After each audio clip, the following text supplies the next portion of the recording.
Iran की missile फिर तैयार है। ईरान पर हमला हुआ तो फिर दहलेगा तेल अवीव और हाइफा। ये वार्निंग ईरान से आई है। ईरान के एक बड़े जनरल ने ऐसी वार्निंग दी है जिसकी टाइमिंग बहुत खास है। ईरान की सेना ने इजरायल और अमेरिका को डराने के लिए अपना मिसाइल अपडेट जारी किया है।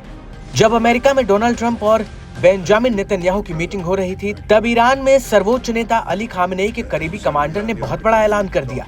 यह ऐलान से ज्यादा अमेरिका और इजरायल की वार्निंग है, क्योंकि एक बार फिर युद्ध भड़कने का खतरा मंडराने लगा है। ईरान के मेजर जनरल याह्या रहीम सफवी, जो सर्वोच्च नेता अली खामेनेई के सलाहकार भी हैं, उनका दावा है कि ईरान के पास हजारों मिसाइल और ड्रोन हैं जो खुफिया ठिकानों पर रखे गए और अगर ईरान पर युद्ध हुआ तो उनका इस्तेमाल किया जाएगा। कह सकते हैं कि ये वार्निंग सीधा अली खामेनेई की तरफ से आई है। ईरान बार बार ये दावा कर रहा है कि उसने 12 दिन के युद्ध में अब तक अपनी पूरी ताकत का इस्तेमाल नहीं किया है, न ही अपनी नौसेना और IRGC की कुछ फोर्स को तैनात किया है, और अगर दोबारा युद्ध ईरान पर थोपा गया तो इसका नतीजा इजरायल की संपूर्ण तबाही होगी।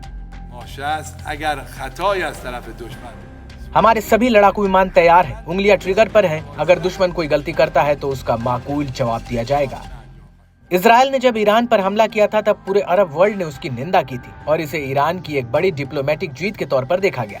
अब ईरान के विदेश मंत्री के साथ सऊदी अरब के क्राउन प्रिंस की मुलाकात को भी इसी नजरिए से देखा जा रहा है, क्योंकि जो सऊदी अरब कभी ईरान का कट्टर दुश्मन कहा जाता था, वो 2023 में समझौता होने के बाद अब ईरान के साथ लगातार हाई लेवल मीटिंग कर रहा है। इन सब के बीच ईरान की मिसाइलों को लेकर खौफ अब भी फैल रहा है, क्योंकि ईरान की तरफ से लगातार मिसाइल के जखीरे पर आने वाली खबरों ने इजरायल और अमेरिका की टेंशन हाई कर दी है। इजरायल पर हुए हमलों में जिन मिसाइलों ने तबाही मचाई है उनकी लिस्ट देख लीजिए, क्योंकि यही अब नेतन्याहू के लिए सबसे बड़ी परेशानी की बात है। इसमें खतरनाक मिसाइल फतेह 1 और खैबर शिकर मिसाइल शामिल है। इसमें केंद्र और इमाद मिसाइल भी शामिल है। फतेह हाइपरसोनिक मिसाइल की रेंज 1400 किलोमीटर है। खैबर शिकर मिसाइल की रेंज 1450 किलोमीटर है। कद्र मिसाइल की रेंज 2000 किलोमीटर तक है और इमाद की रेंज 1700 किलोमीटर है।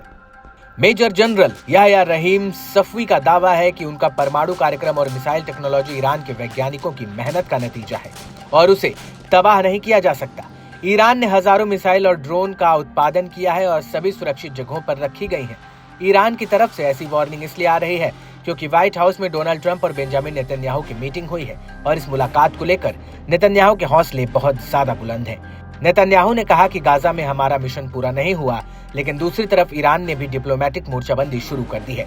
ईरान के विदेश मंत्री अब्बास अराक्ची ने सऊदी अरब जाकर क्राउन प्रिंस मोहम्मद बिन सलमान से मुलाकात की है। इन दोनों मीटिंग के बहुत बड़े मायने निकाले जा रहे हैं, क्योंकि ईरान के साथ गाजा भी पूरे पश्चिम एशिया में बहुत बड़ा मुद्दा है और ईरान को सिग्नल मिल गया है कि ट्रंप की मंजूरी के बाद नेतन्याहू कुछ बड़ा करने वाले हैं।